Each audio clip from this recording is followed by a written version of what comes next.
I'm Rear Admiral Thomas M. Dykers, retired. Welcome aboard. We're about to bring you a story based upon an actual incident which occurred during World War II. But for reasons which will become obvious, we're going to change the names of the submarine and the men who sailed her. For this is a story of a submarine that was almost lost because of a man who had too much courage. And not till he learned the true meaning of fear could she sail home safely again. In May of 1944, the USS Starfish was ready to depart from Brisbane, Australia on a second war patrol. A skipper, Lieutenant Commander John Brent, was on the bridge. All was in readiness, with one exception. All hands on board? With the usual one exception. Well, a minute and a half to go. It's cutting it thin as usual. Now, he'll make it, Captain. He always does. You mean so far, Crowder. One of these days...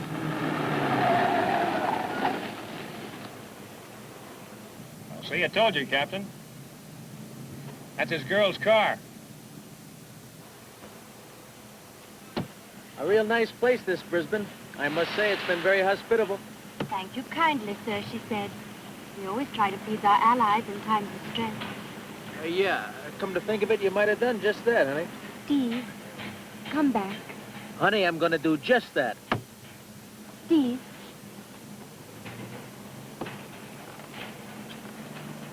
Take care of yourself, see? Huh?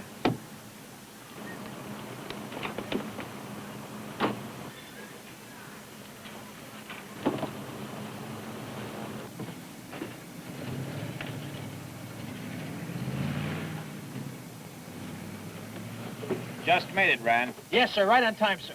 What happens if you cut it too thin one of these days? I just wouldn't do that, sir. I just wouldn't do that. Cast off all lines! That's the way it began, the second war patrol of the USS Starfish in May of 1944. And 2 weeks out of Brisbane in the South China Sea, the next incident took place. You know, Ralphie boy, this man's war, it isn't what it's cracked up to be. That's so? This is our second patrol now. We haven't had a bit of action yet. Now we chalked up 5 kills. Oh, big deal. 3 freighters, 2 supply ships. It's no fun shooting at something that doesn't shoot back. Our job to keep hitting that Japanese shipping. Not to take any unnecessary chances that could... Plane out the starboard bow! Clear the bridge! Dive! Dive! Look out down. Come on, Steve. Rand up there? Yes, sir. Deck. 23 feet. 24 feet. Rand! 25 feet.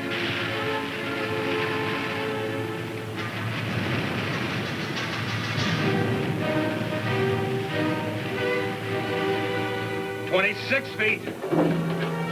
Last man, sir. 27 feet. The hatch won't close, sir! 28 feet. 29 feet. 30 feet.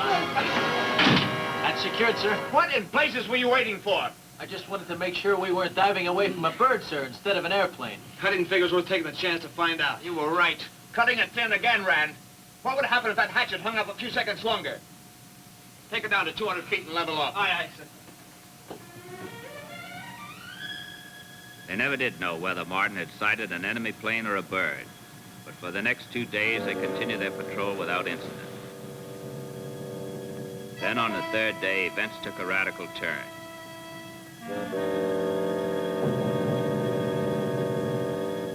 Bearing. Mark. 318. Set. What do we got, Captain? Looks like a tanker with a destroyer escort. Well, let us have a little fun with those babies, huh? You'll get it.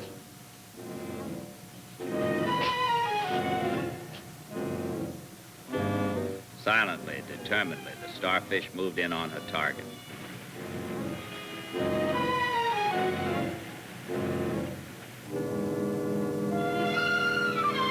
It was their first real taste of the threat of impending enemy attack. Her crew sweated out the approach. All, that is, with the exception of Steve Rand. Up, scope.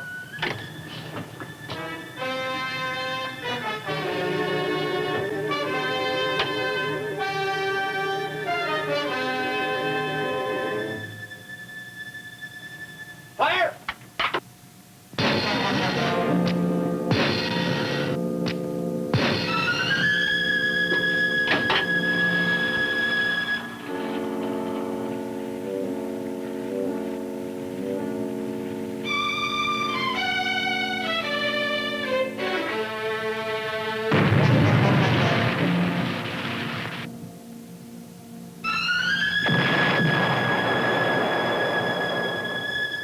Up, scope.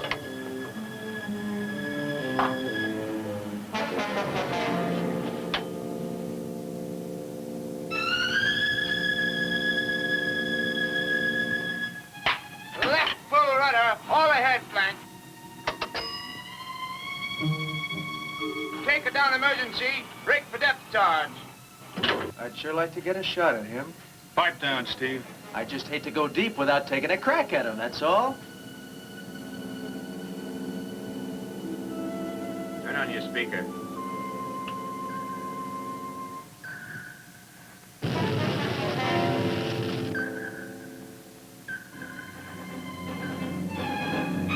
The Starfish dove to maximum depth, leveled off, and reduced speed to run as silently as possible.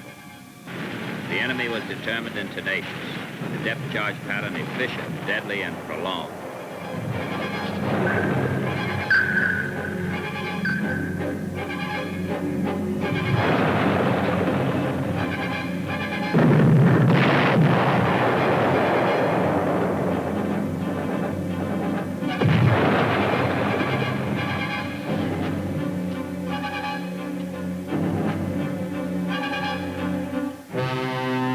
Then, finally satisfied that he'd completed his job, the Japanese destroyer moved away. But the Starfish and its men continued to sweat it out, not yet daring to move, not yet daring to surface. What, is it getting a little too rough for you, Ralphie boy? No, I was just thinking of Mary. Your wife? Ralphie, this is no time to think about the women. The fella's got enough to do just worrying about himself. Could be wrong. It's the same thing that made you shy from that speck in the clouds the other day, remember? Huh? And that's how come you're jittery now. Look, kid, if you don't cut it out, you're gonna end up being just plain scared. I am. You're kidding. Why? I don't want to be stuck at the bottom of the China Sea for the rest of eternity. Who does, kid? You just gotta figure the other guy is gonna get it, not you. No, I don't know. And my thinking of Mary and not wanting to take chances, some cockeyed way, it kind of helps me being a little afraid. Well, like I'm... Well, part of the rest of these guys might feel that way, too. Man, you kind of lost me on that one. Haven't you ever been afraid? No. Might be better if you had. A man who isn't a little scared can get careless, Rand. He can cut it a little too thin. All right, who's got the watch when we surface? Me and Martin, sir? All right, let's take her up.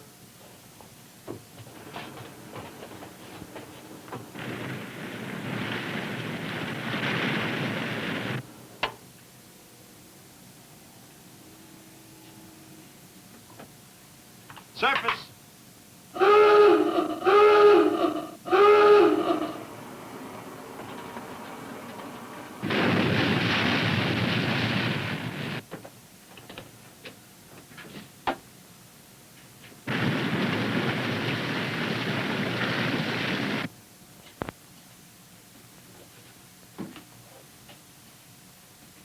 All right, crack the hatch. Pressure 1/2 inch. Open the hatch!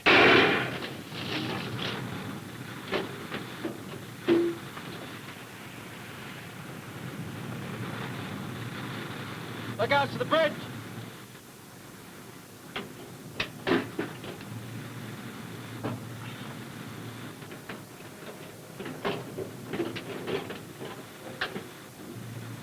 It's getting kind of thin again, isn't it, Steve? You didn't have much of a chance to check around. It's plenty overcast, kid. It doesn't take much time to see if anything's close enough to... Clear the bridge! Clear the bridge! Come on, kid, let's go. Wait! Wait! You go, Steve. Hurry up! Look out, Steve!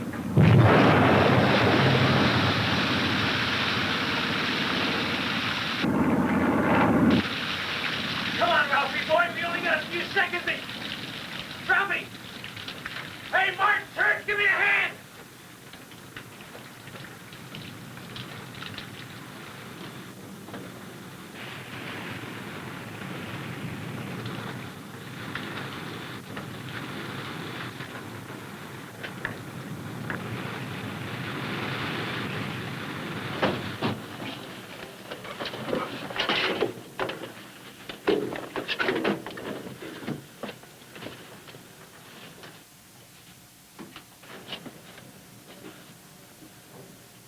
How is he, Captain? You won't have to worry about being afraid anymore. Why did you do it, Ralphie? Why?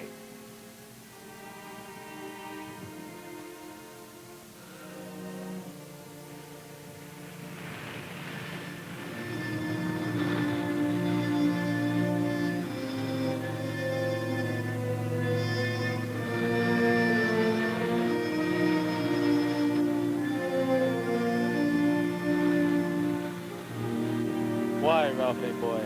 Why?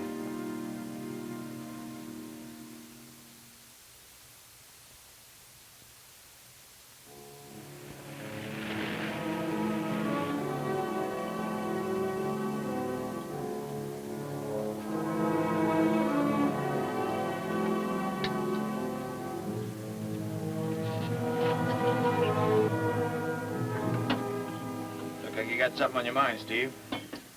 Yes, I have. But why did he do it, Captain? Martin? I can't figure it out. He was scared. He wanted to get home to his wife. He could have got down through that hatch, but he didn't do it. Why? Well, you'll have to come up with the answer to that one yourself, Steve. You better do it soon. You called those lookouts to the bridge pretty fast. Maybe you were cutting it too close again. You know how overcast it was, Captain. I said maybe. I don't really know. But one thing I do know, you're not grown up enough to know what fear is. In my book, that means you don't know your responsibility to others. And without that, you're no submariner.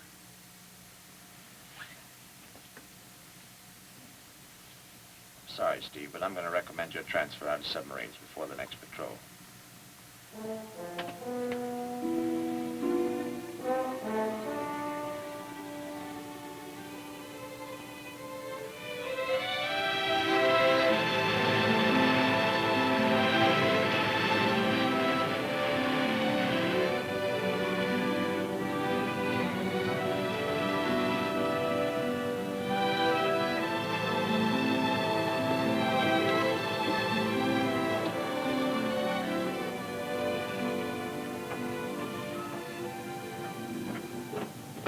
Sir, I'd like to get permission from you to get married.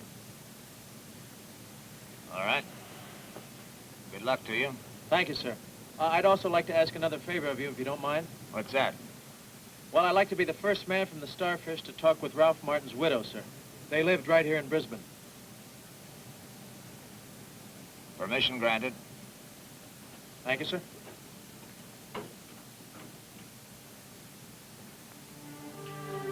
You were mighty lucky to find me in, Steve, and practically ready to leave. As you can see, I'm just about packed. It was fortunate you found me in as you did. I'm sorry if I interrupted you, Mary. I just wanted to tell you about Ralph. It was awfully nice of you to do so, Steve. I think I have the picture quite clearly in mind. Well, I think I have everything. These are furnished digs, you know. Ralph and I moved in here right after our honeymoon. Well, it is sometimes hard to remember what belongs to the owner and what belongs to oneself. Mary, I hope I made myself clear when I told you how very sorry I am about your husband. Please, Steve, don't give it a second thought. We all know what war is. We have to learn to expect things like this. Well, that's that. I didn't make myself clear at all. Look, the only thing I can tell you is that your husband was just about the bravest man I've ever known. Well, naturally, I'm delighted to hear that. Of course, I always knew it about Ralph. How brave and courageous, daring. I guess every wife likes to believe that about her husband. But I always knew it about Ralph.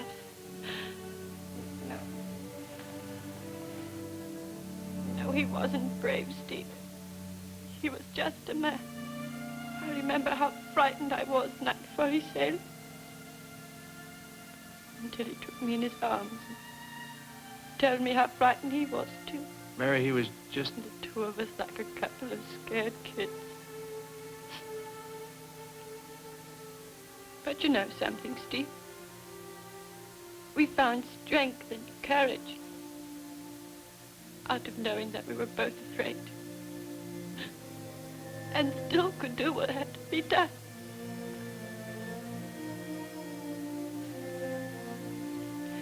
I think that's why Ralph didn't come home to me. I think that's why a lot of men won't come home. Because of that, Mary, many others will. You see, there's something about sharing fear that gives you the courage to be brave, you know? Now, that made Ralph able to do what he did. That's right, Steve. And I know it's given me the courage to do what I have to do from now on. Oh, Steve. I'm sorry. It won't happen again. Shall we go now?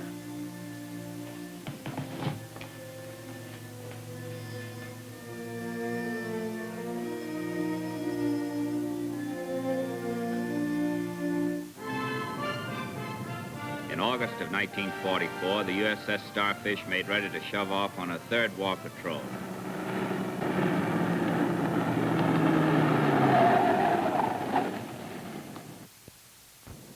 You're gonna take real good care of yourself, you hear? Steve, you will come back. I'm sure gonna try, honey. I figure now I got a real good reason to.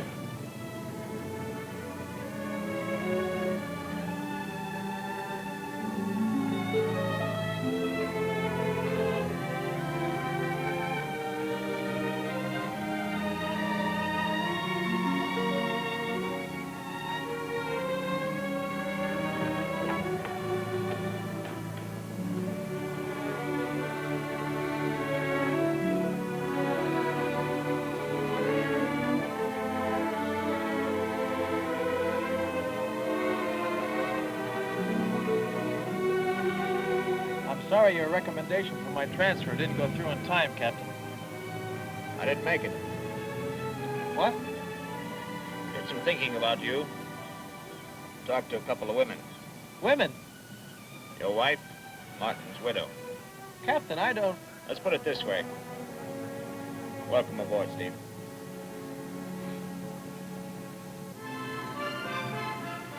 Starfish got underway for her third war patrol. She had orders to join a wolf pack of submarines patrolling the South China Sea.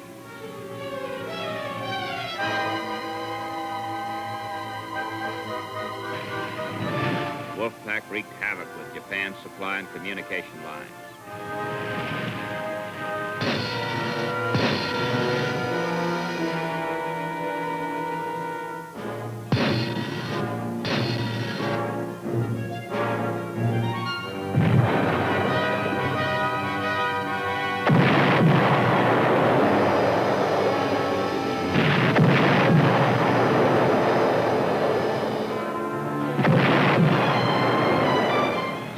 Struck back, hard, vicious, determined.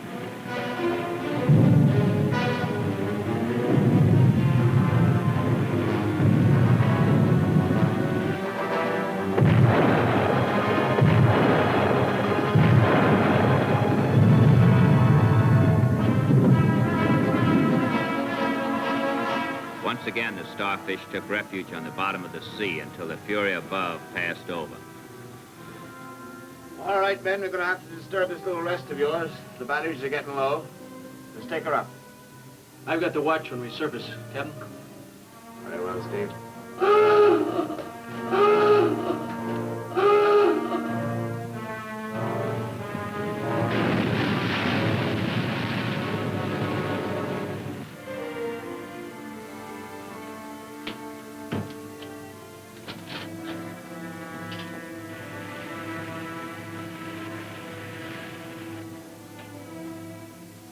Crank the hatch. Pressure, 1/2 inch. All right, open the hatch.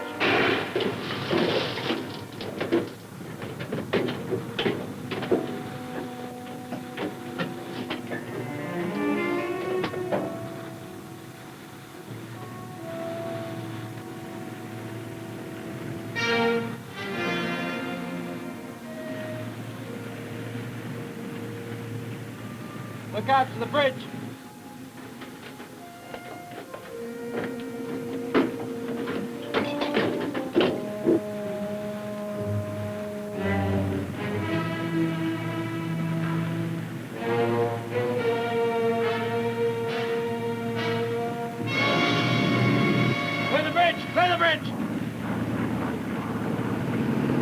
Dive! Dive!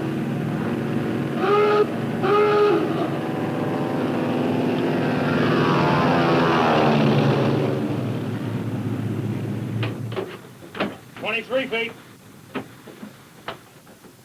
24 feet. 25 feet.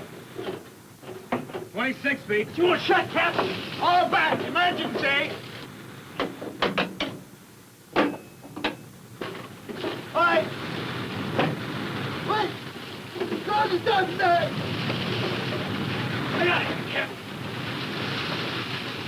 Can't stop her. Going past 75 feet. No chance. Steve, that's up! He hasn't got a prayer. Going past 80 feet. He can't possibly. You did it. Close it from top side. You saved us.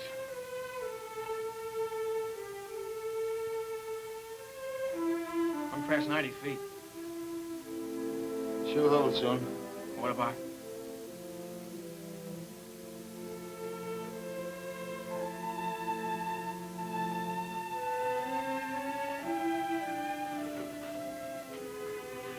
All compartments report.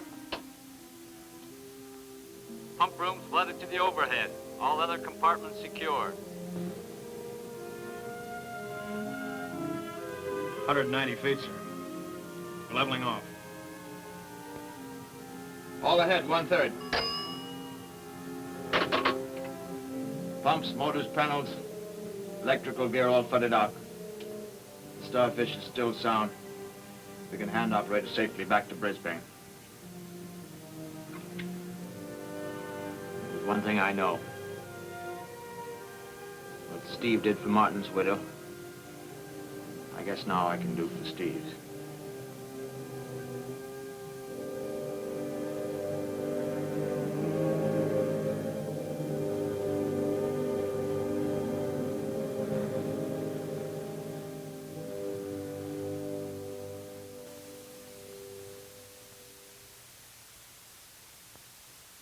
I'll be back in a moment.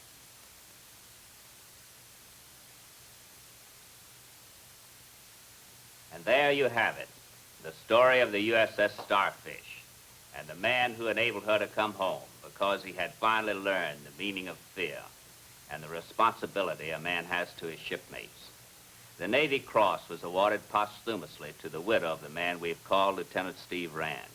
But there is a deeper, a greater meaning to this story than the medal. It has to do with the hearts of men, with the countless true values of living that are learned when survival itself is in the balance. Thanks for being with us.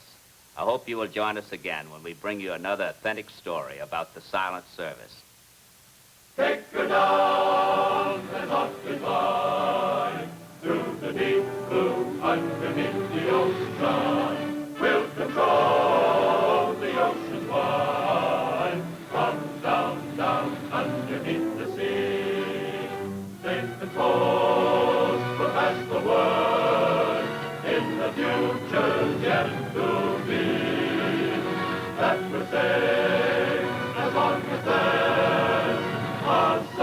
mariner underneath the sea. So record dive and take your down, down, go down, down, underneath the ocean. Fearless man will find renown in the deep blue underneath the sea.